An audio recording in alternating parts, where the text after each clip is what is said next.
ان اللہ وملائکتہ یصلون علی النبی یا ایہا الذین آمنوا صلوا علیہ وسلموا تسلیما الصلاۃ والسلام علیک یا سیدی یا رسول اللہ وعلی آلک واصحابک یا حبیب اللہ اللہم صلی علی سیدنا ومولانا محمد معدن الجود والکرم وآلہ وصحبہ وبارک وسلم۔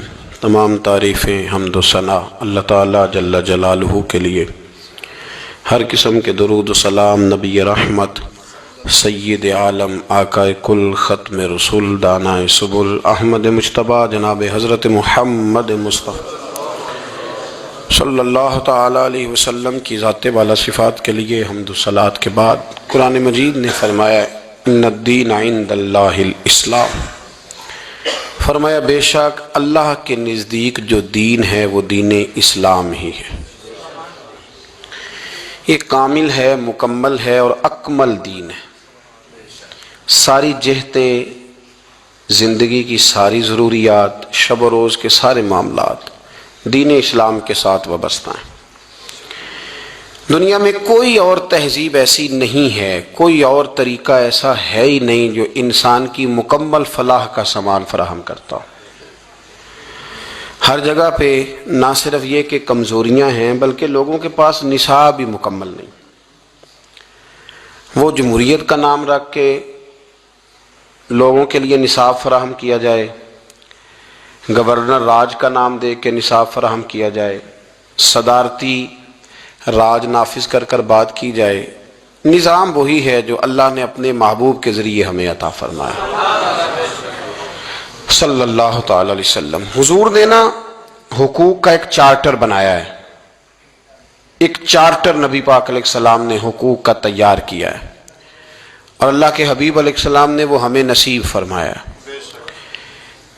سب سے زیادہ اللہ کی مخلوق میں سے افضل ترین مخلوق انسان ہے۔ وَلَقَدْ كَرَّمْنَا بَنِي آدم، اللہ فرماتے ہیں ہم نے آدم کے بیٹے کو کرامت عطا فرمائی ہے، فضیلت عطا کی۔ تو جو آدمی بڑا ہوتا ہے نا اس کی ذمہ داریاں بھی ذرا بڑی ہوتی۔ انسان اشرف المخلوقات ہے تو باقی ساری مخلوق کے حقوق انسان کی ذمہ داری ہیں، چونکہ یہ اشرف المخلوقات، چونکہ یہ بڑا ہے تو جو اس سے چھوٹے ہیں ان سب کے حقوق بھی حضرت انسان نے ادا کرنے۔ ان تمام حقوق کے اندر ایک حق ہے جانوروں کا، چوپایوں کا، بے زبانوں کا۔ میرے رسول کریم علیہ السلام نے یہ نہیں فرمایا کہ میں انسانوں یا مومنوں کا رسول بن کے آیا ہوں، فرمایا ارسلت الی الخلق، میں نا اللہ کی ساری مخلوق کا رسول ہوں، میں اللہ کی ساری مخلوق کا رسول ہوں۔ جانور آ کے نا حضور کی بارگاہ میں اپنے دکھ بیان کرتے تھے، اپنی تکلیفیں عرض کرتے تھے۔ نبی کریم علیہ السلام بائی دا وے ایک قضائے حاجت کے لیے ایک باغ میں تشریف لے گئے۔ حضور باغ کے اندر داخل ہوئے ہی تھے کہ ایک اونٹ بندھا ہوا تھا، تو حضرت ابو درداء رضی اللہ تعالیٰ عنہ کہتے ہیں وہ اونٹ نے حضور کی طرف دیکھا تو اس نے رونا شروع کر دیا۔ اصل میں دکھ پوچھنے والا کو ملے تو پھر ہی رونے کا مزہ آتا ہے، ہر جگہ تو دکھ سنایا بھی نہیں جا سکتا۔ کوئی ایسا ملے نا جو دکھ پوچھنے والا ہو، تسلی تشفی دینے والا ہو، جس کے کندھے پہ سر رکھ کے بندہ دیر تک روئے۔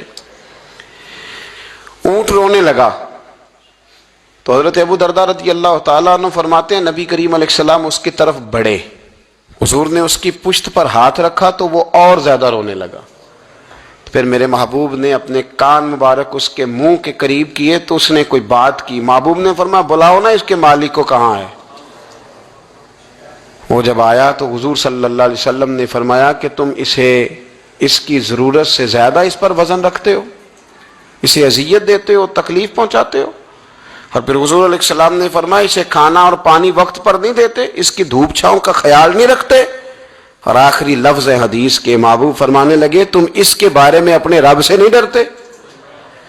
اس کے حقوق کے تحفظ کے لحاظ سے تم اللہ کا خوف نہیں رکھتے؟ وہ تم سے پوچھے گا اس کے بارے میں۔ یہ حدیث حضرت ابو درداء رضی اللہ تعالیٰ عنہ نے سنی ہوئی تھی نا، تو جب آپ کا اپنا وقت وصال آیا نا تو حضرت ابو درداء نے بھی اونٹ رکھا ہوا تھا۔ تو جناب ابو دردہ رضی اللہ تعالیٰ عنہ نے گھر والوں سے بھی معافیاں مانگی، رشتہ داروں سے بھی، دوستوں سے بھی، تو پھر اونٹ کے سامنے بھی جا کے کھڑے ہو گئے. کہنے لگے اونٹ دیکھنا اللہ کی بارگاہ میں میری شکایت نہ کر دینا، اس کے حضور کہہ نہ دینا کہ یا اللہ اس نے میرے حق نہیں ادا کیے. فرمایا میں نے کوشش کی ہے تیرے حقوق ادا کرنے کی، اور اگر کہیں کمزوری رہ گئی تو مجھ سے درگزر کرنا. یعنی یہ انداز تھا ان لوگوں کا. یہاں باتیں چونکہ باتوں میں رہ گئی ہیں، اور اچھی اچھی باتیں اقوال زری میں اچھی لگتی ہیں، روزمرہ کے معاملات میں نہیں ہم شامل کرتے. اچھی باتیں نا اقوال زرعی کے طور پر بات میٹھی کرنے کے لیے لوگ بیان کرتے ہیں، کہتے ہیں آج ایک بات سنی ہے، کیا ہی بات ہے. وہ کیا تھی جی؟ وہ جو میں نے امام غزالی کا قول پڑھا ہے، امام رازی کا قول پڑھا ہے، امام شافعی کا قول پڑھا ہے، تو میاں وہ پڑھ لیا تو اس پہ عمل کرو. میں بڑے دنوں سے اس بات پر دوستوں کی توجہ کرا رہا ہوں کہ کیلو کال کب تک رہے گا، گفتگو کا گورکھ دھندا کب تک چلے گا. جن باتوں کا ہمیں پتہ چل چکا ہے اس پر عمل کی بھی تو کوشش ہونی چاہیے نا. تو میرے عزیزوں، جانوروں کے حقوق میرے نبی کریم علیہ الصلوۃ والسلام نے بیان فرمائے. سب سے پہلی بات حضور نے یہ بیان کیا کہ جانور کو گالی نہ دو. ایک شخص نے ایک مرغ کو گالی دی تھی تو نبی پاک علیہ السلام نے فرمایا اسے گالی نہ دے، یہ تو تجھے آذان کے لیے بیدار کرتا ہے. اور پتہ ہے نا کچھ نوابزادوں اور شہزادوں کی نیند خراب کرتا ہے مرغا بھی. اب تو خیر مرغیوں نے اذانیں پڑھنی چھوڑ دی ہیں. یہ تکلیف کی بات ہے، خوشی کی بات نہیں، یہ درد کی بات ہے، یہ اذیت کی بات ہے.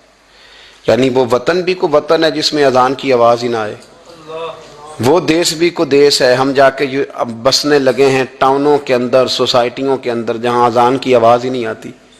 وہ بھی کوئی جگہ ہے جہاں اذان کی آواز ہی نہ آئے. میں گزشتہ سال جب کراچی گیا تھا تو ایسی جگہ پہ تھا جہاں اذان کی آواز نہیں آتی تھی. تو میں نے گزارش کی تھی ان سنگیوں سے کہ یار ایک سے بڑے دھیمے لہجے میں فرمائش تو نہیں کرنی چاہیے. تو میں نے کہا تھا یار کوشش کرو وہاں ٹھہرایا کرو جہاں مؤذن کی اذان تو سنے نا. یعنی انسان کی روح بیدار رہتی ہے کہ اذان کی آواز آ رہی. اب تو بہت سارے لوگ مسجد کے قریب گاڑی نہیں لیتے. یہ کتنے دکھ کی بات ہے کہ جی تنگ ہوتی ہے، جی اذان کی آواز جو ہے وہ ہمیں تنگ کرتی ہے. لوگ گھر نہیں قریب خریدتے. نبی پاک علیہ الصلوۃ والسلام نے کہا مرغ کو برا نہ کہو، یہ تو تمہیں آذان کے لیے بیدار کرتا ہے، اللہ کا نام سناتا ہے، اس کو گالی نہ دو. جانور کو گالی دینے سے حضور نے منع کیا. یہ ہمارے دیہاتی لوگوں کی کچھ کا مزاج ہوتا ہے، گدھا گاڑی پہ بیٹھے ہیں تو گدھے کو گالیاں دے رہے ہیں، گھوڑے پہ بیٹھے ہیں تو گھوڑے کو گالیاں دے رہے ہیں. حضور نے منع کر دیا، فرمایا جانور کو گالی، او میرے بھائی جو مصطفیٰ کریم جانور کو گالی نہیں دینے دیتے وہ بھائی کو گالی دینے دیں گے؟ جو گدھے کو، گھوڑے کو اور مرغ کو گالی دینے سے منع کر رہے ہیں وہ بیوی کو گالی نکالنے کی اجازت دیں گے؟ وہ دائیں بائیں کسی کو، کچھ لوگوں نے رٹ لی ہیں گالیاں، زبان پہ چڑھی ہوئی ہیں اور اس کو فخر کا سامان سمجھتے ہیں. اللہ سے ڈریں، یہ بھی کوئی فخر ہے؟ یہ بھی کوئی فخر ہے؟ ایک صاحب کہنے لگے جی وہ ہمارے مرشد جو بڑے کامل ہیں جی، مجھے آ کے بتانے لگے گالیاں دیتے ہیں جی، ان کی گالیوں میں بھی فیض ہے. تو میں نے کہا اس طرح کر 15-20 گالیاں میرے سامنے اسے نکال. اسے کہا تھوڑا سا فیض تجھے واپس بھیجنا ہے، نکال. تو نکالتا ہے بھلا؟ کہنے لگا جی یہ تو نہیں ہو سکتا. تو میں نے کہا جب تیرے لیے اس کو گالی دینا بے ادبی ہے تو اس کا گالی دینا بے ادبی نہیں، یہ کون سا فیض ہے؟ اسلام بدتمیزوں کا مذہب ہے معاذ اللہ تعالیٰ. کس طرح کا رویہ اختیار کیا ہوا ہے؟ تو یہ کوئی اصول نہیں کہ آپ کے لب و لہجے سے جو ہے وہ کوئی اس طرح کی باتیں چھلکیں. اور بہت سارے یار آپس میں بیٹھے ہوتے ہیں تو مذاق میں گالیاں دے رہے ہیں. یہ توہین ہے ایک دوسرے کی، یہ ذلت ہے، یہ دوستانہ نہیں ہے. تو سب سے پہلی بات میرے نبی پاک علیہ السلام نے جانور کو گالی دینے سے منع کیا. دوسرا ہم دیکھتے ہیں کئی دفعہ ہمارے ہاں جو غریب لوگ ہوتے ہیں نا وہ گدھا ریڑھی پہ کئی دفعہ سبزی بیچتے ہیں. یہ ہمارے آج کل کنوں بہت زیادہ ہیں مارکیٹ میں، تو میں دیکھتا ہوں کہ سڑک کے اوپر گدھے کو بھی کھڑا کیا ہوا ہے. کیونکہ اس لیے کہ اب وہ اسی کے اوپر سارا دن رکھیں گے اس کو اور شام تک جب تک بکے گا نہیں اس بیچارے کی خلاصی نہیں ہوگی. نبی پاک صلی اللہ علیہ وسلم نے فرمایا کہ جانور کو سواری بناؤ، کرسی نہ بناؤ. 2 صحابہ بیٹھے تھے گھوڑے کے اوپر، ایک ادھر بیٹھا تھا ایک ادھر بیٹھا تھا، دونوں آپس میں باتیں کر رہے تھے. جس طرح ہمارے زمانے میں جو نئی کار خریدتا ہے نا تو اس کا بھی کوئی واقف مل جائے تو وہ روڈ کے اوپر کھڑے ہو کے بات کرتا ہے، چونکہ روڈ تو اس نے الاٹ کرایا نا اپنے نام. تو میرے جیسا آدمی کئی دفعہ پیچھے ہو بھی نا، تو ایک دن بچہ مجھے کہنے لگا کہ زور سے ذرا ہارن دی، تو میں نے کہا یار اس کے پاس نئی نئی دولت آئی ہے تو مطلب اس کو ہارن نہ دے، یہ پتہ نہیں کہاں سے بولے گا، تو اس کا تو کچھ نہیں بگڑے گا، تو ہمارے لیے مسئلہ بنے گا، کوئی عرض نہیں، اب یہ کھڑا ہے تو کھڑا، یہ اس کو لوگ چودراہٹ سمجھتے ہیں، یہ چودراہٹ نہیں ہوتی، اس سے یہ آپ کے کمزور ہونے کی علامت ہے۔ اس طرح چھوٹا آدمی اس طرح کے کام کرتا ہے، بڑے لوگ اس طرح کے کام، بڑے لوگ تو کسی کو تکلیف ہی نہیں دیتے چونکہ وہ بڑے ہوتے ہیں، وہ کسی شخص کو کبھی اذیت میں مبتلا نہیں کرتے چونکہ بڑے ہوتے ہیں۔ یہ تو چھوٹا آدمی ہے جو کسی کا رستہ روک کے کھڑا ہے اور چودھری بن رہا ہے۔ تو نبی پاک علیہ السلام نے دیکھا دو غلاموں کو، ایک کے گھوڑے کا منہ ادھر ہے دوسرے کا ادھر ہے، تو آپس میں گفت و شنید کر رہے ہیں۔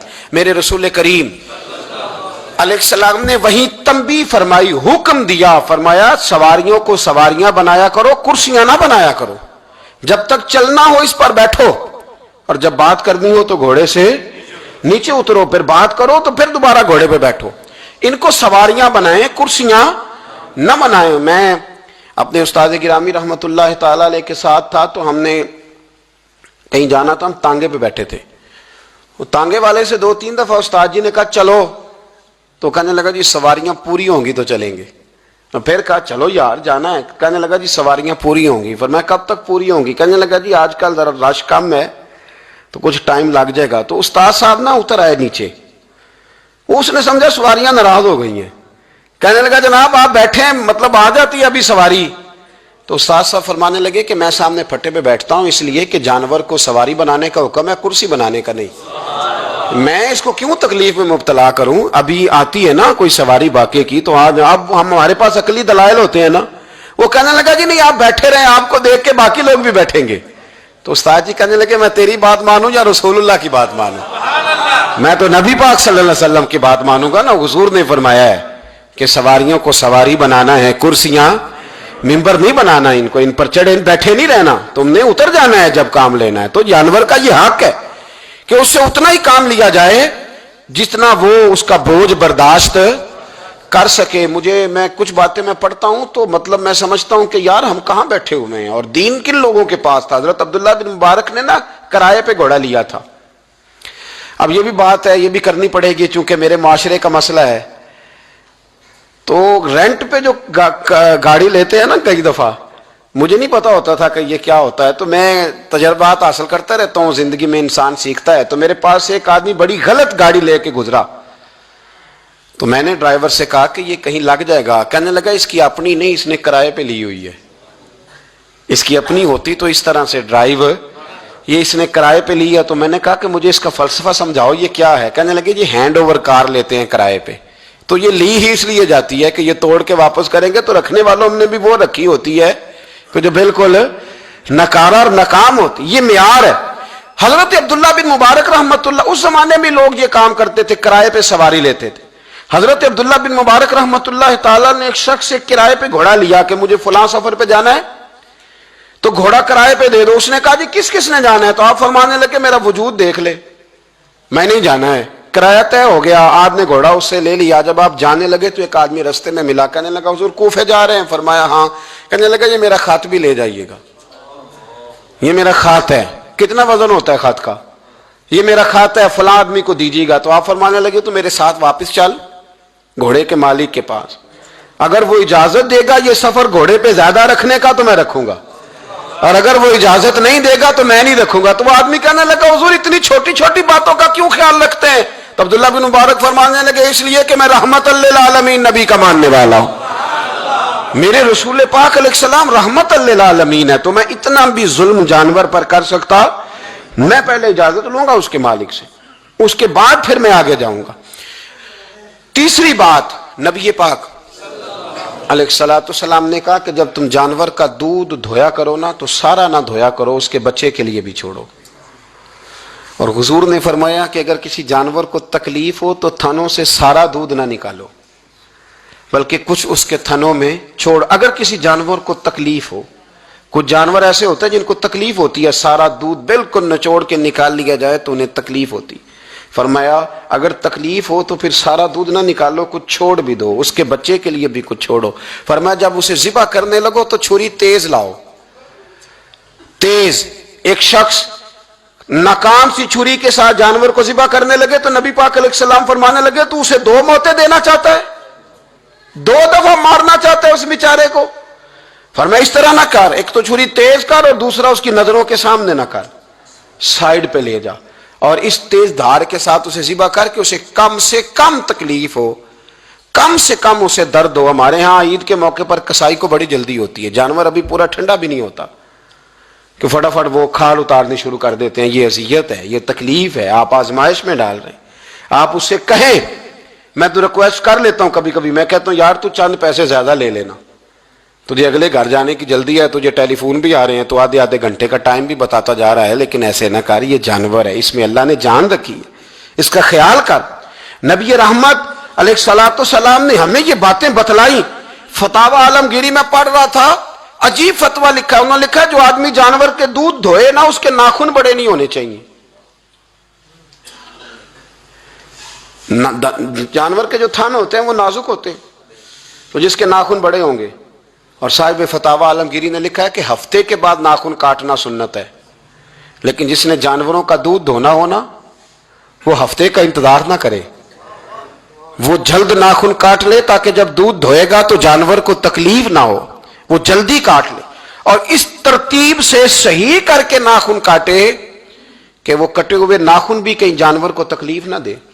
آپ خود اندازہ کر لیں کہ آپ کا اپنا اگر ناخن صحیح کٹا نہ ہو تو آپ کے سخت گوشت کو بھی تکلیف دیتا ہے, تو جانور کا تھن تو نرم ہوتا ہے.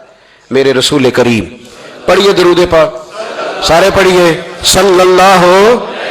نبی کریم صلی اللہ تعالی علیہ وسلم کی امت کے علماء نے ہمیں یہ والا درس بھی ارشاد فرمایا. محدثین نے یہ مسئلہ بھی ہمیں بتایا کہ کوئی ایسا کام نہیں کرنا جس سے اس کو اذیت پہنچے. اگلی بات سنیں, بخاری مسلم میں حضور علیہ السلام نے فرمایا جو جانور جس مقصد کے لیے پیدا کیا گیا اسے وہی کام لینا ہے, دوسرا کام نہیں لینا جس مقصد کے لیے پیدا کیا گیا. گھوڑا, گدھا اور خچر کھانا اسلام میں ذبح کر کے کھانا اس لیے جائز نہیں رکھا گیا کہ یہ سواری کے جانور ہیں, تو جو سواری کے جانور ہوں گے انہیں ذبح کر کے کھایا نہیں جائے گا, ان سے سواری کا کام لیا جائے گا.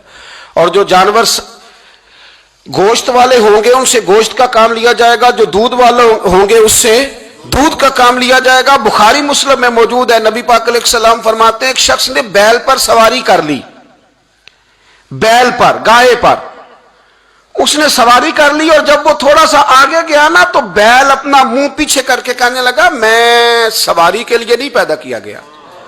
اللہ نے اسے زبان عطا فرمائی اور بیل بول پڑا, کہنے لگا مجھے ہل کے اندر جوت لے, یہ کام مجھ سے لے لے, لیکن تو میرے اوپر سواری نہیں کر سکتا. سواری کے لیے اللہ نے گھوڑے پیدا کیے, اونٹ, گدھے اور خچر پیدا کیے ہیں. جو جانور جس مقصد کے لیے ہوگا اس سے وہی کام لیا جائے گا. ایک بات اور کرنے لگا ہوں, ذرا سخت ہے پر چونکہ مضمون ہے تو مضمون بیان کرنا فرض ہے. جانوروں کو لڑانا حرام ہے. حضرت عبداللہ ابن مسعود رضی اللہ تعالیٰ عنہ روایت بیان کرتے ہیں, فرمایا لعنتی ہے وہ شخص جانوروں کو آپس میں لڑاتا ہے, وہ لعنتی ہے جو جانوروں کو آپس میں. میں اور آپ اس ملک میں رہتے ہیں جہاں کروڑوں روپے کی شرطیں لگتی ہیں جانوروں کی لڑائی پہ, جانوروں کو اذیت دی جاتی ہے, تکلیف دی جاتی ہے, کبوتر اڑائے جاتے ہیں, اور بڑا انعام اس کو ملتا ہے جس کا کبوتر دیر کے بعد آئے. کبوتر باز کبوتر کو بیٹھنے نہیں دیتا. یہ حرام ہے, شریعت اسلامیہ میں حرام ہے جانوروں کا لڑانا, اور ان کو ایک دوسرے کے خلاف ابھارنا حرام ہے. دین میں منع کیا گیا ہے. آپ جانور کو اگر پالیں گے بھی تو اس حد تک پالیں گے کہ جس حد تک اس کو کسی اذیت میں مبتلا نہ کیا جائے. کتوں کی لڑائی کرائی جاتی ہے, مرغوں کی لڑائی کرائی جاتی ہے, جانوروں کو اذیت پہنچتی ہے. بیلوں کی لڑائی ہوتی ہے, سینگ ٹوٹ جاتے ہیں, لہو اتنا بہتا ہے جانوروں کا کہ دیکھا نہیں جاتا, لیکن سامنے بیٹھنے والے تالیاں بجا رہے ہیں. یہ تو بڑے سخت دل لوگوں کے رویے کہ جانور کا خون بہ رہا ہے اور آپ تالیاں بجا رہے ہیں. مرغے بیچارے کی چونچ لہو لہان ہو گئی ہے, سامنے والے نے اتنا مارا ہے اور یہاں تالیاں بج رہی ہیں کہ میرا جیت گیا ہے, بجائے اس کے کہ اس کو پٹی کی جاتی, اس کو دیکھا جاتا. یہ تو سنگ دل لوگوں کا کام ہے. ہم تو رحمت للعالمین نبی کے غلام ہیں صلی اللہ علیہ وسلم. ہمارے دین نے تو ہمیں یہ مزاج ہی نہیں دیا. ہم نے تو پیار کرنا ہے, ہم نے تو محبت بانٹنی, ہم نے تو خلوص پیدا کرنا ہے, ہم نے تو شفقت کرنی. جانور پر رحم کھایا جائے گا, اس کا خیال رکھا جائے گا. پھر آگے چلیے, میرے نبی پاک علیہ الصلوۃ والسلام نے جانور سے اس کے بچوں کو جدا کرنے سے منع فرمایا. جب تک بچے کو ماں کی ضرورت ہے اسے جدا نہیں کیا جائے گا. جب تک وہ دودھ پیتا ہے اسے جدا نہیں کیا جائے گا. جب تک چڑیا کا بچہ بھی چھوٹا ہے اور اس کی ماں اس کے لیے دانہ لے کے آتی ہے تو اسے ماں سے جدا نہیں کیا جائے گا. اس کے جذبات کا، احساسات کا خیال رکھا جائے گا. یہاں تو میرے دیہاتوں کے جو بڑے سمجھدار قسم کے سمجھدار چودھری قسم کے لوگ ہیں، ان کا بھی جب بہو سے اختلاف ہوتا ہے تو کہتے ہیں اس کے بچے رکھ لو، یہ جب خود روئے گی تو لوٹ کے آ جائے گی. جس محبوب نے جانور سے اس کے بچے جدا کرنے سے منع کیا، ماں سے بچے جدا کر رہا ہے. اور سیانے لوگ اور کچھ میکے بھی ایسے ہیں، میکے بھی، وہ کہتے ہیں بیٹے تو آ جا اور بچے واپس کر دے، اس لیے کہ بھئی ہمارا نہیں ان سے نظام چلے گا، بچے ان کے ہیں تو ان کو دے. یا کتنا ظلم ہے. سیانا انسان ہو کے یہ بات کر رہا ہے، سمجھدار ہو کے، عقل مند ہو کے، ذی شعور ہو کے، دعویٰ ہے اس کی بزرگی کا. نبی رحمت علیہ السلام کی غلام حضرت ابو ہریرہ رضی اللہ تعالیٰ عنہ فرماتے ہیں، مشکات میں موجود ہے، فرمایا کہ چڑیا آئی اور آ کے میرے نبی کے کندھوں پہ بیٹھ گئی. جانے اس چڑیا نے کیا کہا کہ محبوب کی آنکھوں میں آنسو آ گئے. حضور روئے اور فٹافٹ حضور اٹھے، فرمایا کون اس کے بچے اٹھا کے لایا ہے؟ کس نے اس کے بچے اٹھائے؟ کون ہے؟ جلدی بتاؤ. تو حضرت ابو ہریرہ کہتے ہیں ایک صحابی ہے کہ یا رسول اللہ مجھے ذرا پسند آ گئے تھے تو میں اٹھا لایا ہوں. حضور نے فرمایا اسے واپس کر دے، ورنہ یہ میری بارگاہ میں شکایت کر رہی ہے تو قیامت میں بھی تیری شکایت کرے. اور جا وہیں رکھ کے آ جہاں سے تو اٹھا کر کے لایا تھا. میرے دوستو، دین اتنے اعلیٰ حقوق بیان کرے جانوروں کے اور انسان اس سے آگے بڑھ کے انسانوں کے ساتھ سلوک کرے. محمود غزنوی کا نام تو آپ حضرات نے سنا ہے. محمود غزنوی کے جو باپ تھے ان کا نام تھا سبکتگین. سبکتگین ایک آدمی کے غلام تھے، مزدوری کرتے تھے، کسی کے یہاں ملازم تھے، شکار کے بڑے شوقین تھے. فرماتے ہیں کہ میں تنخواہ تھوڑی کم لیتا تھا اپنے آقا سے اور اسے کہتا تھا کہ ہفتے میں ایک چھٹی مجھے ضرور دینی ہے، میں نے شکار کھیلنا. اور یہ بھی یاد رکھ لیں کہ شکار ضرورت کے لیے کھیلنا جائز ہے، شوق کے لیے کھیلنا جائز نہیں ہے. آپ شوق کے لیے جانور مار کے گھر آ گئے، شوق کے لیے جانور مارا اور گھر آ گئے. معاذ اللہ تعالیٰ ایسے بھی شہزادے ہیں سیاستدانوں کے، سیٹھوں کے، نوابوں کے، جو کہتے ہیں کہ ابھی وہ کوئی کھانے کے لیے تھوڑی شکار کر رہا ہے، وہ تو نشانہ پکا کر رہا ہے اپنا. معاذ اللہ نشانہ سمجھ کے جانور کو مارا جائے گا. اور یہاں تک باتیں سننے میں ملتی ہیں کہ جانور باندھا جاتا ہے، اس پہ نشانہ کیا جاتا ہے. رسول پاک علیہ السلام نے لعنت فرمائی ایسے شخص پر جو بندے جانور پر نشانہ لگاتا ہے. یہ ہمارے شوق ہیں، یہ بڑائی کی علامت ہے. 4 پیسے آئے ہیں تو لوگوں نے یہ شوق پال لیے اور بے دریغ جانوروں پر لوگ بندوقیں اٹھائے گھومتے ہیں. سنو، سبکتگین کہتے ہیں میں شکار کا شوقین تھا لیکن ضرورت کے لیے شکار کرتا تھا. ہفتے میں شکار مار کے لاتا تھا، پھر پورا ہفتہ ہمارے گھر والے اسی کو کھایا کرتے تھے. فرماتے ہیں کہ میں تنخواہ تھوڑی لیتا تھا اپنے آقا سے، محمود غزنوی کے والد سبکتگین، کہ میں بھئی ہفتے میں ایک دن شکار کرنے جاؤں گا. کہتے ایک دن میں جنگل میں شکار کرنے گیا تو کچھ جانور کم نظر آئے. صبح سے لے کر میں گھومنے لگا، عصر کا وقت ہو گیا، کوئی شکار نہ ملا.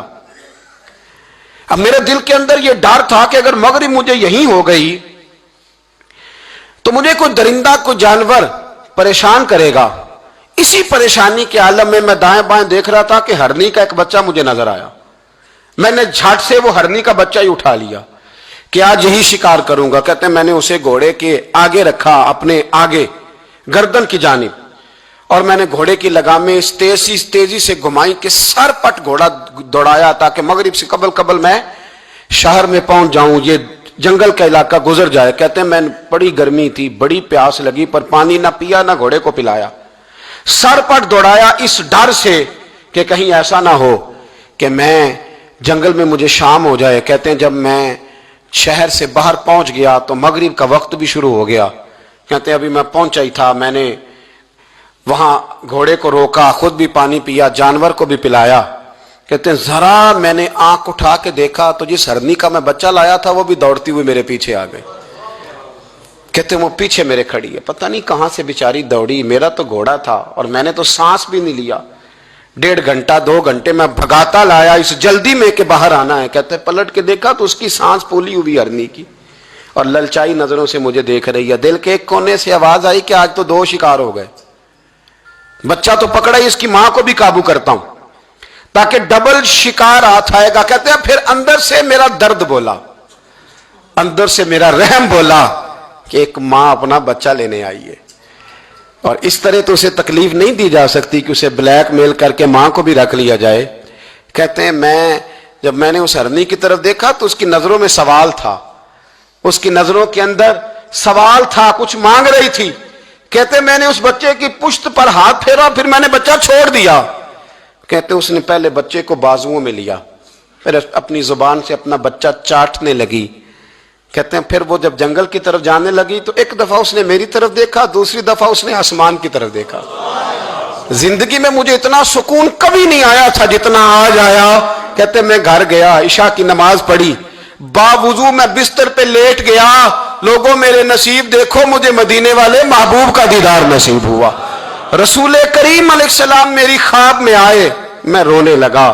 گھر مہک اٹھا, پھول کھلنے لگے, خوشبوئیں بکھرنے لگی. کہتے ہیں محبوب کریم تشریف لائے, اور کیا خوبصورت جملہ ہے. محبوب فرمانے لگے, او سبکتگین, اگر تجھے بادشاہ بنا دیا جائے تو انسانوں کے ساتھ بھی اسی طرح رحم کرے گا نا جس طرح آج ہرنی کے ساتھ کیا ہے. اگر تجھے بادشاہ بنایا جائے تو رویہ یہی رکھے گا یا بدل جائے گا. کہتا میں رو پڑا. میں نے کہا یا رسول اللہ, میں تو غلام بننے کے بھی قابل نہیں, تو بادشاہ کیسے بنوں گا؟ فرمایا تیری آج کی ادا بڑی پسند آئی ہے, عرش کے مالک نے تجھے بادشاہ بنانے کا فیصلہ کر لیا. تیری یہ ادا بڑی بھائی ہے, بڑی پسند آئی ہے. فرماتے ایک ہرنی کے بچے پہ رحم کھایا تھا, رب کریم نے مجھے بادشاہی عطا فرما دی. ہم نہ سیاست سے بادشاہی لینا چاہتے ہیں, سیاستدانوں کے اپنی جیب سے اشتہار چھپوا کے بادشاہی لینا چاہتے ہیں, ڈیرا بنا کے بادشاہی لینا. نہ, بادشاہی تو رحم کرنے سے ملتی, بادشاہی تو شفقت کرنے سے ملتی, بادشاہیاں تو اللہ کی مخلوق سے پیار کرنے سے ملتی. بادشاہیاں, حضرت امام احمد بن حنبل رحمۃ اللہ تعالی علیہ فرماتے میں نے ماوراء النہر ایک محدث کا تذکرہ سنا کہ وہ میرے محبوب کی حدیثیں بیان کرتے ہیں. تو کہتے ہیں میں شوق علم میں ان کی بارگاہ میں پہنچا. جب میں گیا تو کتے کو کھانا کھلا رہے تھے. میں نے سلام لی تو انہوں نے جواب تو دیا پر کوئی اتنی توجہ نہیں کی میری طرف. میرے دل میں خیال آئی محدث ہیں اور کتے کے ساتھ اتنا پیار کر رہے ہیں, میری طرف دیکھا ہی نہیں. تو فرماتے ہیں وہ کتے کو کھانا کھلا کے فارغ ہوئے تو میری طرف دیکھ کے کہنے لگے احمد بن حنبل, میرے علاقے میں کتے نہیں رہتے, کتے دوسرے شہر میں زیادہ پائے جاتے ہیں. یہ بھوکا تھا تو ادھر آ گیا تھا. اور تمہیں حضور علیہ السلام کی وہ حدیث تو پتہ ہوگی کہ نبی پاک نے فرمایا جو کسی کے ساتھ امید لگائے اور وہ آدمی اس کی امید پوری کرنے پر قادر ہو پھر بھی امید پوری نہ کرے تو قیامت کے دن اللہ اس کی بھی بہت ساری امیدیں پوری نہیں کرے گا, اسے سزا ملے گی.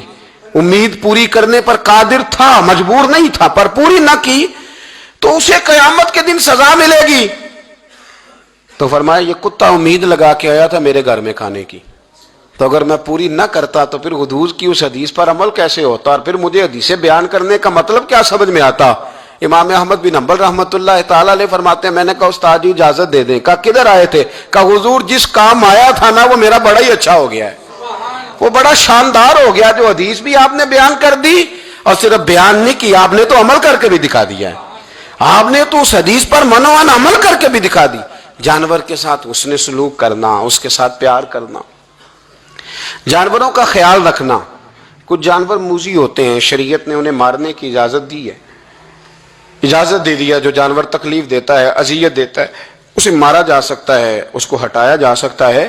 لیکن جانور کے حقوق کا لحاظ کرنا, اس پر رحم کھانا, اس پر توجہ دینا. میں برطانیہ کے ایک شہر کی طرف جا رہا تھا تو رستے میں نا ٹریفک بند ہو گئی. تو آپ کو پتا ہے میپ وغیرہ نکل آئے ہیں تو میپ سے پتہ چل جاتا ہے کہ کس روڈ پہ رش زیادہ ہے, کس پہ رش کم ہے. تو میں نے اپنے ڈرائیور سے یہ شکوہ کیا کہ میاں تم تو کہتے ہو یہ رستہ صاف ہے, یہ تو یہاں تو ٹریفک ہے. کہنے لگا حضرت صاحب پہلے نہیں تھی, ابھی ہوئی ہے تو پتہ کر لیتا ہوں. اس نے نیٹ پر کوئی چیز لگائی تو جواب یہ آیا کہ روڈ پہ نا آگے کتے کا ایکسیڈنٹ ہو گیا ہے اور ایمبولینس آ رہی ہے کتا اٹھانے کے لیے. تو جیسے ہی کتا اٹھا کے لے جائے گی نا روڈ کھول دیا جائے گا. مجھے نا شرم آئی, مجھے احساس نے مجھے پریشان کر دیا.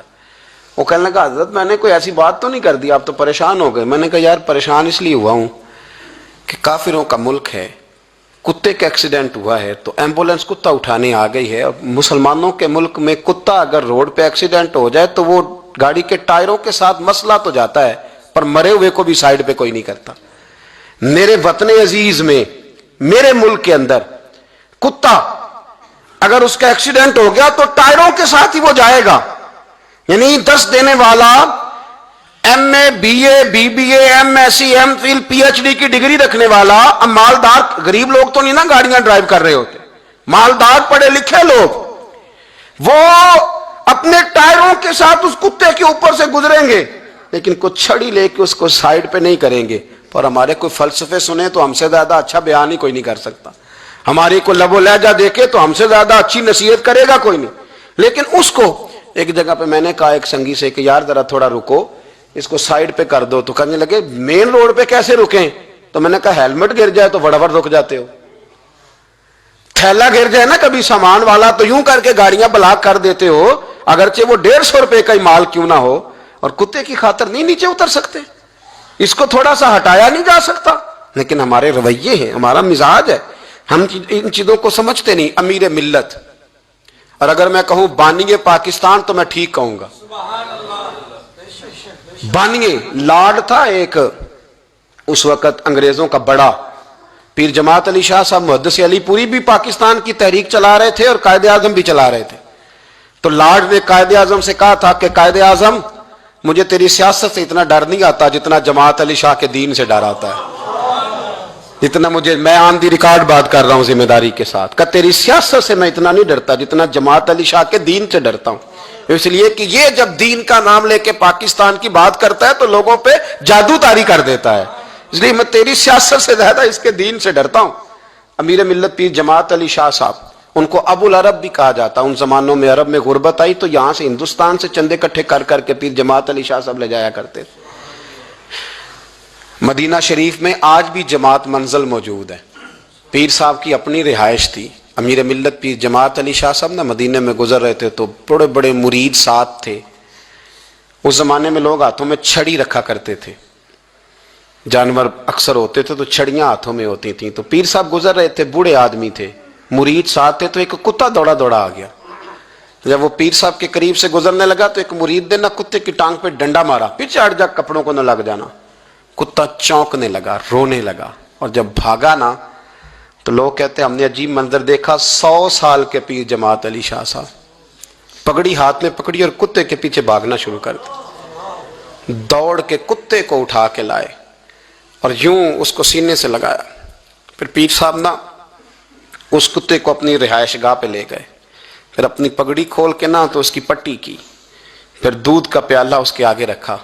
جب کتے نے دودھ پی لیا تو پیر جماعت علی شاہ صاحب نے ہاتھ باندھے، کہنے لگے مدینے کے کتے، نبی پاک کی بارگاہ میں میری شکایت نہ کر دینا، حضور کی بارگاہ میں شکایت نہ کرنا کہ یا رسول اللہ یہ آتے ہیں حاضری دینے اور ہمیں تکلیف دیتے ہیں، میری شکایت نہ کرنا مصطفیٰ کریم کی بارگاہ میں، میں نے نہیں اسے کہا تھا، اس سے بھول ہو گئی، میں معافی مانگتا ہوں۔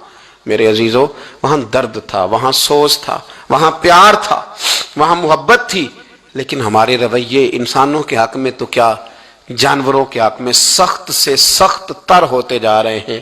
ہم نے اپنے شوق سے جانور لڑانے شروع کر دیے، کبوتر اڑانے شروع کر دیے، تباہی پر تباہی کا ماحول ہم فراہم کرتے جا رہے ہیں۔ ان سے پیار کریں، ان کو آسانی دینے کی کوشش کریں، انہیں قید نہ کریں، انہیں رہا کریں، ان پر وہ والی نظر کریں جو میرے رسول رحمت علیہ الصلوۃ والسلام نے ہمیں سکھائی ہے، ان پر زیادہ بوجھ نہ ڈالیں۔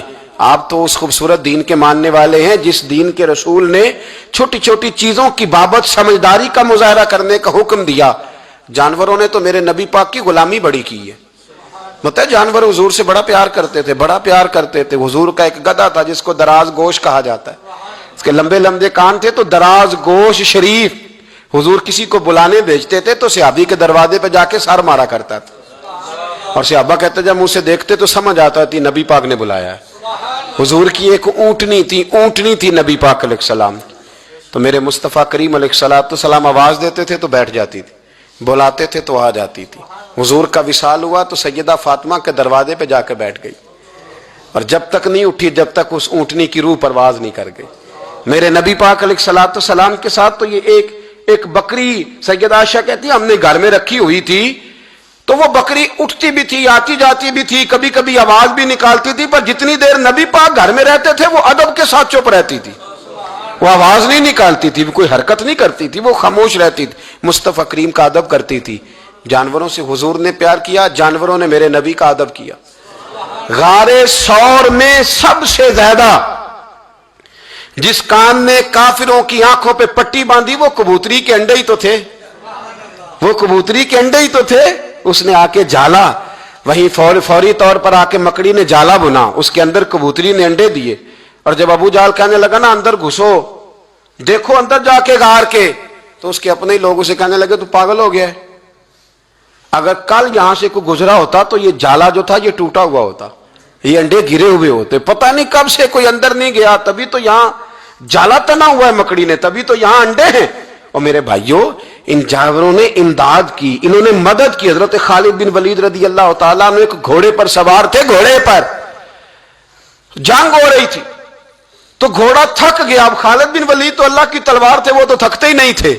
گھوڑا تھک گیا اب دوسری سواری دور تھی تو جناب خالد بن ولید گھوڑے کے کان میں کہنے لگے اگر تو نے آج میرا ساتھ نہ دیا تو میں قیامت کے دن اللہ کی بارگاہ میں تیری شکایت کروں گا کہ اللہ اس نے میرا جہاد میں ساتھ ہی نہیں دیا. جناب خالد بن ولید کے ساتھ والے کہتے ہیں کیا کان میں آپ نے کہا کہ گھوڑا اتنا بھاگتا تھا کہ پیچھے مڑتا ہی نہیں تھا. وہ سرپٹ دوڑتا تھا. جناب خالد بن ولید نے وہ جنگ جب فتح کی تو لوگوں نے کہا حضور بڑا کمال کیا. فرمانے لگے آدھا میرا ہے آدھا میرے گھوڑے کا ہے. یہ شریک ہے اس جہاد میں برابر کا اس نے تعاون کیا ہے. تو یہ مخلوق اللہ کی تو شامل حال رہی انہوں نے تو امداد کری میرے بھائی. اور ہمارے رویے ان کے بارے میں اتنے سخت ہو گئے اتنے زبردست ہو گئے. دیکھو نا میں اس ملک میں اس وطن کی بات کرتا ہوں جو دین کے نام پہ بنا ہے اور جہاں گھوڑوں کو اب نچایا جانے لگا ہے. اب گھوڑے نچانے کے لیے پیدا کیے گئے. میں بتا چکا ہوں کہ یہ تو سواریوں کا جانور تھا اس کو نچایا جاتا ہے. یہ چودھری ہونے کی علامت ہے یہ مالدار ہونے کی علامت. یہ سیٹھ کے بچے کی شادی ہو تو گھوڑے نچائے جائیں گے. یہ ملنگ تلنگ جو میلے ٹھیلے کرتے ہیں جب بابے کا عرس لگے گا تو گھوڑا نچایا جائے گا. بھی جانور اس لیے یہ خرافات ہے ساری یہ دین کے مترادف ہیں. ان باتوں کو سمجھیں ان پر عمل کریں. یہ سارا ہمارے دین کا نصاب ہے. کیونکہ یہ مضمون تھوڑے خشک ہوتے ہیں نا اس لیے ہمارے ہاں بیان نہیں ہوتے لیکن ان کی ضرورت بڑی سخت ہے ان کی حاجت ہے. ان مسائل پر ضرور ہمیں توجہ کرنی چاہیے. پورے باب ہیں کتب حدیث کے اندر. میں بھی وہی بات کر سکتا تھا جو پچھلے سال میں نے اس مہینے میں کی تھی. ہر مہینے کے عنوانات سمجھ میں آتے ہیں وہ تیار پڑے ہوتے ہیں وہ بیان کرنے مشکل نہیں ہوتے لیکن کبھی کبھی دل سے یہ آواز اٹھتی ہے کہ جو باتیں نہیں ہیں پتہ ان کا بھی تو پتہ ہونا چاہیے نا میرے بھائی. ہو سکتا ہے ممکن ہے کسی آدمی کے دل میں کوئی بات بیٹھ جائے اور ممکن ہے وہ کسی کو سمجھانے میں آگے بتانے میں فارورڈ کرنے. ویسے بھی اچھی باتیں بھی اب فارورڈ کرنی شروع کریں. بات آ گئی ہے تو میں چلو کر دیتا ہوں. کوئی ضروری بات ہے کہ ہم نے اپنی سیاسی پارٹی کا دفاع کرنا ہے اور مخالف کی غیبت ہر وقت کرنی ہے؟ مثلا کیا ہو جائے گا اس سے؟ کیا انقلاب ہم نے کر لیا ہے؟ کیا ہم نے حق بات کہیں جہاں ضرورت ہو وہاں بات کریں لیکن سوشل میڈیا اگر ہمارے ہاتھوں میں آیا تو تباہی کے لیے تو نہیں نہ آیا. یہاں اچھی فوٹو لگا کے ایک فوٹو ادھر سے کھینچ کے لگا لو ایک ادھر سے کھینچ کے لگا لو ایک ادھر سے. اب تو میں پریشان ہو جاتا ہوں. اب آپ جب کسی کے قابو آ گئے تو وہ مطلب آپ سے سب سے پہلے مطالبہ یہ کرے گا کہ ابے کے ساتھ بھی فوٹو لینی ہے دادا کے ساتھ بھی لینی ہے ماموں کے ساتھ بھی لینی ہے چاچا کے ساتھ بھی لینی ہے بچوں کے ساتھ بھی لینی ہے ایک دائیں سے لینی ہے ایک بائیں سے. اس کام کے لیے کفر کے سامنے دین کا پیغام پہنچانے کا مؤثر ذریعہ ہے نبی پاک کی حدیثوں کو انگلش میں ٹرانسلیٹ کر کے آگے فارورڈ کریں. جو ڈچ جانتے ہیں وہ اس زبان میں بات آگے پہنچائیں. جو لوگ جو ہے وہ فارسی سے متعلقہ ہیں وہ ان چیزوں کو آگے. یہ تو آپ کے پاس ایک بڑا مناسب ذریعہ ہے. وہاں آپ جو ہے وہ فنی ویڈیو آگے بھیج رہے ہیں وہاں آپ غلط چیزوں کو آگے پہنچا رہے ہیں. آپ کس کام میں لوگوں کو آگے شریک ہو رہے ہیں. اور مطلب کئی دفعہ تکلیف ہوتی ہے اس پر لکھا ہوا ہے فنی مولوی یعنی مولوی بھی فنی ہوتا ہے یعنی یہ بھی کام ہوگا. اب ہر کام ہم وہ بولا لیں گے جس میں تھوڑی دیر کے لیے لوگ جو ہے وہ مذاق کریں گے. خدا را ہم سنجیدہ قوم ہیں، ہمیں سنجیدہ بات کرنی چاہیے. آپ کے سامنے آپ کے ہاتھ میں دین آیا ہے. اور پھر میں ایک بات بڑی تکلیف سے کہتا ہوں، میں نے کئی دفعہ کی، آج پھر کہتا ہوں. وہ ہالینڈ نے معاذ اللہ حضور کے خاکے شائع کرنے کا اعلان کیا تھا نا جی. پھر اس پہ احتجاج ہوا. ہاں نہ تو کرے نا.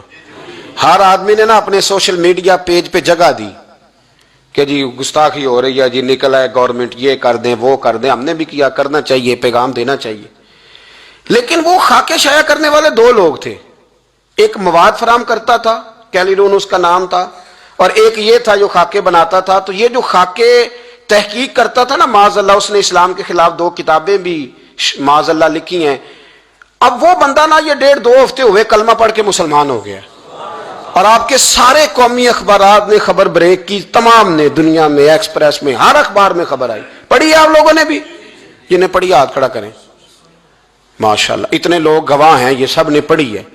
مجھے بتائیں کہ جب انہوں نے گستاخی شائع کی تھی تو شور ہوا تھا، تو کلمہ پڑھا تھا تو اب بھی شور ہونا چاہیے تھا نا، بولیں. لیکن شور تو ہوتا ہے منفی بات کا، مثبت بات کا تو شور ہم کرتے نہیں، یہ تو ہمارے حق میں ہی نہیں.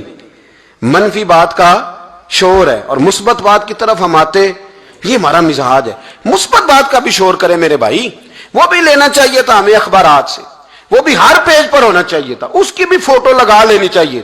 باقی تو ہم بڑی ایڈٹ کرتے ہیں نا، کسی کو کتا بناتے ہیں، کسی کو کچھ بناتے ہیں، تو اس پر بھی تھوڑی تعریف ہونی چاہیے تھی تاکہ مسلمان اس کا بھی ذکر کرتے، اس کی حوصلہ افزائی ہوتی. کیا مؤلفۃ القلوب دین کا حصہ نہیں کہ کوئی نیا کلمہ پڑھے تو اسے مال دو تاکہ اس کا دل مضبوط ہو؟ تو کلمہ پڑھا تھا تو چاہیے تھا نا کہ ہم اس کے دل کو مضبوط کرتے. ہم یہ پیغام آگے کرتے کہ ہمیں بڑی خوشی ہوئی. وہ کہتا ہے میں تو حضور کے مخالف تحقیق کرنے نکلا تھا، پر ان کو پڑھتے پڑھتے ان کا غلام بن گیا.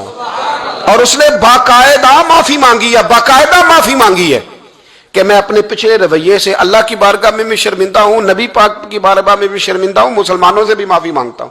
اس نے باقاعدہ معافی مانگی ہے. لیکن جو کہ بات تھی مثبت، بات تھی خوشخبری والی، اور ہم دیتے ہیں مایوسی والی خبر. ہم بریک وہ خبر کرتے ہیں جس میں کوئی ٹینشن پیدا ہوتی.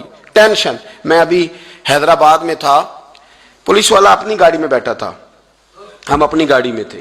ایک ایڈریس پوچھنا تھا، رستہ پوچھنا تھا. مطلب عام ایک جگہ پہ عام آدمی سے ہم نے گاڑی میں بیٹھے بیٹھے ایڈریس پوچھا تھا، تو اس نے کہا تھا اتر کے آئیں. آپ نے پوچھنا نا تو اتر کے آئیں. تو ٹھیک بات کی، ہمیں غصہ نہیں آیا. میں نے اس سے پولیس والے سے السلام علیکم کے بعد کا ایڈریس پوچھنا تو وہ گاڑی سے اتر کے آیا. اس نے ہم سے سلام لی اور اس نے بڑی تفصیل کے ساتھ ہمیں پتہ بتایا. کام تو ہمارا تھا نا، وہ تو اپنی جگہ پہ کھڑے تھے. میرے بھائی آپ مثبت باتوں کو کیوں نہیں بیان کرتے؟ کیا پاکستان میں سارا دن غلط کام ہی ہوتے ہیں، صحیح کام ہوتا ہی کوئی نہیں؟ وہ صحیح کام کو ڈسکس کون کرے گا؟ خیر والی بات کون بیان کرے گا؟ اچھائی کا ذکر کون کرے گا؟ محبت کی بات کون کرے گا؟ میرے ایک مفتی صاحب ہیں، دوست ہیں، پیار والے، انہوں نے مجھے ٹیلی فون کیا کہ ختم ہے، ٹائم چاہیے. تو میں نے ان سے کہا کہ میری نا ریکارڈنگ ہے، اس دن ٹی وی پر ایک پروگرام میں نے ریکارڈ کر کے دینا ہے. اب سوچے دو ہے نا، وہ یہ بھی کہہ سکتے تھے کہ اچھا ہم تسی امیر ہو گئے ہو، یہ بھی بات ہو سکتی تھی نا. لیکن مفتی صاحب مجھ سے کہنے لگے کہ ختم 20 لوگوں تک پیغام جائے گا، اور جب وہ آپ ریکارڈنگ کریں گے تو ہماری جماعت کی ترجمانی لاکھوں لوگوں تک جائے گی. تو ہم جو چاہتے ہیں کہ زیادہ لوگوں تک پیغام پہنچے، ہم ختم شریف پڑھ لیں گے، آپ مہربانی کریں وہ کام آپ کریں. یہ خیر کی بات ہے نا. لیکن مثبت باتوں کی طرف ہماری توجہ جاتی. انہوں نے کہا بڑا کام کریں، کوئی حرج نہیں، یہ تو کام چلتے رہتے ہیں، ہوتے رہتے ہیں، یہ ہو جائے. مثبت کام پر اپنی توجہ کریں، جانور کے ساتھ پیار کریں، اچھے طریقے سے پیش آنے کی کوشش کریں، اچھا رویہ اختیار کریں. سنیں، بات ختم کرتا ہوں، ایک بات یاد آ گئی بڑی مزیدار. آپ نیٹ پہ سرچ کریں گے نا تو مصر کے شہروں میں ایک شہر ملے گا جس کا نام ہے فسطاط. فا سین توئیں، تا کہتے ہیں ہم اس کو عربی میں. تا ہے، آگے الف ہے، یہ کٹھا ہے، اور آگے پھر تا ہے. فسطاط یہ شہر ہے ایک مصر کا. فسطاط کا معنی ہے گھونسلہ. یہ شہر کب بنا؟ حضرت عمر فاروق کے زمانے میں حضرت عمر بن العاص رضی اللہ تعالیٰ عنہ یہاں جہاد کرنے آئے. اس جگہ جہاں آج وہ بہت خوبصورت اور بڑا شہر قائم ہے، وہاں انہوں نے خیمے لگائے. اور چونکہ جنگ کرنی تھی، 1 ہفتہ 2 ہفتے 3 ہفتے ممکن تھا جنگ جاری رہے، تو خیمے لگائے، پڑاؤ کیا، ٹھہرے. جنگ ہوتی رہی، ہفتے سوا کے بعد جنگ ختم ہو گئی. حضرت عمر بن عاص نے فرمایا خیمے اکھاڑو بھائی چلے. سب لوگ اپنا اپنا خیمہ سمیٹنے لگے. حضرت عاص کہتے ہیں میں نے ایک طرف سے جب خیمہ اپنا اتارا نا، ایک طرف سے، آپ کو پتہ ہے اس کے اندر لوگوں نے بانس لگائے ہوتے ہیں، لکڑی کے بڑے بڑے چھڑیاں کھڑی کی ہوتی ہیں، تو کہتے ہیں ایک طرف کی چھڑی جب میں نے اتاری نا تو اوپر مجھے کبوتری نظر آئی اور اس کے انڈے نظر آئے، تو میں نے فٹافٹ دوبارہ لگا دیا۔ اب میں سوچنے لگ گیا یہاں کیا کروں، اس کو کیسے اتاروں، یہ تو انڈے تو ٹوٹ جائیں گے، گر جائے گی، اور یہ تو بڑا وفادار جانور ہے، یہ تو میرے مصطفیٰ سے پیار کرنے والا ہے۔ حضرت عمر بن العاص رضی اللہ تعالیٰ عنہ کہتے ہیں میں نے تھوڑی دیر کے بعد ہی فیصلہ کر لیا کہ نہیں بھائی اس کو چھیڑنا ہی نہیں، اس کو لگا رہنے دو۔ کہتے ہیں جب میں جانے لگا تو میں نے ایک دو سپاہی سے کہا کہ ابھی ہم یہاں رہیں گے تو صحیح نا، تو یہاں ایسا نہ ہو کوئی اور کھیڑ کے لے جائے، دو ایک دن تم نہیں ٹھہر جاتے یہاں۔ کہتے ہیں وہ لوگ ٹھہر گئے۔ پھر جب علاقوں پہ قبضہ ہوا تو حضرت عمر بن عاص فرماتے ہیں کہ سارے علاقے فتح ہو گئے پر مجھے نہ کبوتری اور کبوتری کے انڈوں کا خیال نہیں جاتا تھا، تو میں نے کہا کہ آبادی اگر زیادہ ہو گئی ہے تو ایک نیا شہر نہ آباد کر لیں۔ لوگوں نے کہا کر لو، تو فرماتے ہیں میں نے وہ چونکہ جگہ فتح ہو گئی تھی مسلمانوں کی تھی تو کچھ لوگوں کو فری پلاٹ دیے، وہاں سے انہوں نے گھر بنائے، پھر وہ اتنے خوبصورت گھر بنے کہ لوگ وہاں آ کے بسنے لگے۔ میں نے کہا بھی یہ اتنی جگہ تم نے چھوڑ دینی ہے جہاں کبوتری کا بسیرا ہے، یہ جگہ چھوڑ دینی ہے۔ ایک کبوتری نے انڈے دیے تھے، آج فسطاط نام کا پورا شہر موجود ہے، پورا شہر آباد ہو گیا، انڈے نہیں توڑے، کبوتری نہیں اڑائی، اور ایک شہر نیا آباد کر دیا ہے۔ ہمارے ہاں نا لوگ رستہ نہیں دیتے، گلی بند کر دیتے، رستہ نہیں دیتے گلی بند کر دیتے، مسجد کے محراب کو جگہ نہیں دیتے، وہ کہتے ہیں مسجد کی ایک صف ضائع کر لو، پر مطلب ہم محراب کیسے نکال دیں۔ خدا را دیکھیں کس دین کے ماننے والے ہیں، فسطاط شہر صرف اس لیے آباد ہو گیا کہ حضرت عمر بن عاص ایک کبوتری کے انڈے نہیں توڑنا چاہتے تھے، اس کو اڑانا نہیں چاہتے تھے۔ ہم تو اتنے شاندار دین کے ماننے والے ہیں، ہم پر کوئی دہشت گردی کا لیبل کیسے لگا سکتا ہے؟